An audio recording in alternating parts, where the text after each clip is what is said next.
ಪತಿಯಪ್ಪನೆಂಬುದೇ ದಿಟಮಾದೊಡೆ ಅಂತರಂಗದಿ ಸಖಿಯು ಮುದವಾತು ನಿತ್ಯ ನಿಶ್ಚಿಂತಳಹಳು ಅದರಿಂದ ಕರೆತಪ್ಪೆನೆಂದು ಕೊರವಂಜಿಯಡೆಗೆ ಐಗಂದಳು. ಈ ಸಖಿ ಏನ್ ಮಾಡ್ತಾಳೆ, ಕೊರವಂಜಿ ಹತ್ರ ಹೋಗಿ ಕೇಳ್ತಾಳೆ. ಕೊರವಂಜಿ ಇನ್ನೊಂದೇನು ಅಂದ್ರೆ, ಇವಾಗ ಯಾರೋ ಒಬ್ರು ನೀವು ನಮ್ಮ ಮನೆಗೆ ಬನ್ನಿ ಅಂದಾಗ ಫಸ್ಟ್ ಟೈಮ್ ಬೇಡ ಬೇಡ ಅಂತಾರೆ. ಈ ಬೇಡ ಬೇಡ ಅಂದಾಗ ಏನಾಗುತ್ತೆ, ನಮ್ಗೆ ಅವ್ರು ಇನ್ನೂ ಜಾಸ್ತಿ ಕರಿಬೇಕು ನಮ್ಮ ಮನೆಗೆ ಅಂತ ಅನ್ಸಿ, ಇಲ್ಲ ನೀವು ಬರಲೇಬೇಕು ಖರೆ ನೀವು ಬರಲೇಬೇಕು, ನೀವು ಬಂದಿಲ್ಲ ಅಂದ್ರೆ ನಮ್ಮ ಮನೇಲಿ ಏನೂ ನಡೆಯಲ್ಲ ಅನ್ನೋ ಮಟ್ಟಿಗೆ ನಾವು ಹೊರಟೋಗ್ತೀವಿ. ಆಗ ಅವರೆಲ್ಲೂ ಆ ಬರಬೇಕು ಅನ್ನೋ ತವಕಾನು ಹೆಚ್ಚಾಗುತ್ತೆ, ಇವರೆಲ್ಲೂ ಕರಿಬೇಕು ಅನ್ನೋ ತವಕಾನು ಹೆಚ್ಚಾಗುತ್ತೆ. ಯಾವಾಗ ಫಸ್ಟ್ ಟೈಮ್ ಮೊದಲನೇ ಸಾರ್ತಿ ಆ ಕೊರವಂಜಿ ಬೇಡ ಅಂತಾಳೋ, ಇವರಲ್ಲಿ ಆ ತವಕ ಇನ್ನೂ ಜಾಸ್ತಿ ಆಗುತ್ತೆ. ಇಲ್ಲ ಇವ್ರು ಯಾರೋ ತುಂಬಾ ದೊಡ್ಡ ವಿದ್ವಾಂಸಿನೇ ಇರಬೇಕು, ಇವಳನ್ನ ಕರೀಲೇಬೇಕು ಅಂತ. ಮೊದಲನೇ ಸಾರ್ತಿ ಆ ಪದ್ಮಾವತಿಯ ಸಖಿಯ ಕೈಲಿ ಒಂದು ತಟ್ಟೆಯಲ್ಲಿ ಒಂದಿಷ್ಟು ಹಣ್ಣುಗಳನ್ನ ತಾಂಬೂಲನೆಲ್ಲ ಇಟ್ಟು ಕಳಿಸಿದ್ರೆ, ಎರಡನೇ ಸಾರ್ತಿ ಮಹಾರಾಣಿ ದೊಡ್ಡ ಸಖಿಯ ಜೊತೆ ಆಕೆ ಪಲ್ಲಕ್ಕಿಯನ್ನೆಲ್ಲ ತಗೊಂಡು ಬಂದು, ಹಾಗೆ ಪಲ್ಲಕ್ಕಿಯಲ್ಲಿ ಕೂತ್ಕೊಂಡು ತಾಂಬೂಲದಲ್ಲಿ ಒಂದು ತಾಂಬೂಲವನ್ನ ಇಟ್ಕೊಂಡು, ತೆಂಗಿನಕಾಯಿಯನ್ನ ಇಟ್ಕೊಂಡು, ತರಕಾರಿಗಳನ್ನ, ಹಣ್ಣುಗಳನ್ನ, ಸಿಹಿ ಎಲ್ಲದನ್ನು ಇಟ್ಕೊಂಡು ಆಕೆ ಸಿದ್ಧಳಾಗಿ ನಡೀತಾ ಇದ್ದಾಳೆ. ಮುಂದೆ ಏನಾಗುತ್ತೆ ಅಂತ ಕೇಳೋಣ.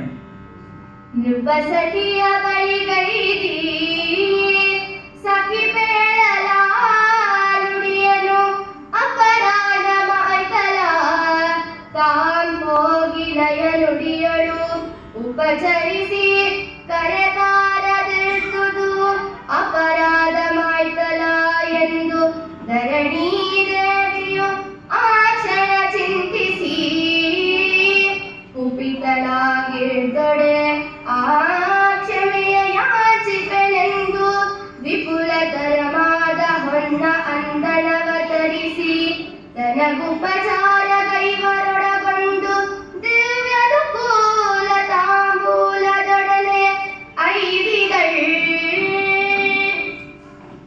ಸಖಿ ಅಪಚಾರ ಮಾಡಿದ್ದು ಅನ್ಕೊಂಡು ಏನ್ ಮಾಡ್ತಾಳೆ, ಇವಳು ಬರೀ ತಾಂಬೂಲಗಳನ್ನ ಎಲ್ಲ ಅಷ್ಟೇ ಇಟ್ಕೊಳ್ತಾರ, ಬೆಳೆ ಬಾಳುವಂತಹ ವಸ್ತ್ರಗಳನ್ನ, ಆಭರಣಗಳನ್ನೆಲ್ಲ ಇಟ್ಕೊಂಡು ಮಹಾರಾಣಿ ಹಿಂದೆ ಒಂದು ಸಾಕಷ್ಟು ಜನ ಸಖಿಯರು ಇವಳಿಗೆ ಆಹ್ವಾನಕ್ಕೆ ಅಂತ ಎಷ್ಟೊಂದು ತಟ್ಟೆಗಳನ್ನೆಲ್ಲ ಇಟ್ಕೊಂಡು, ಅದರಲ್ಲಿ ಎಷ್ಟೊಂದು ವಿಧವಾದಂತಹ ಪದಾರ್ಥಗಳನ್ನ, ವಸ್ತುಗಳನ್ನೆಲ್ಲ ಇಟ್ಕೊಂಡು ಸಿದ್ಧರಾಗಿ ಆ ಕೊರವಂಜಿ ಇರೋ ಜಾಗದ ಕಡೆ ನಡೆದುಕೊಂಡು ಹೋಗ್ತಾ ಇದ್ದಾರೆ.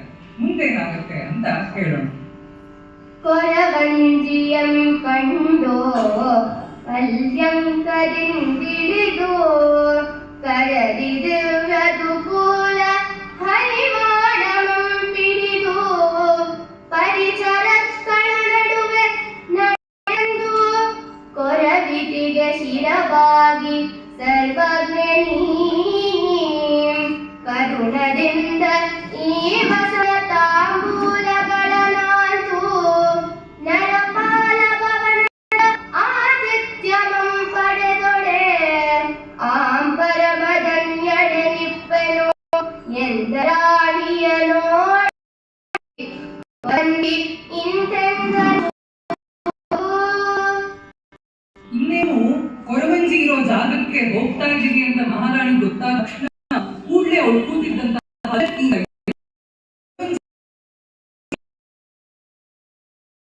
ನಮ್ಮೂರಿಗೆ ದೊಡ್ಡವರು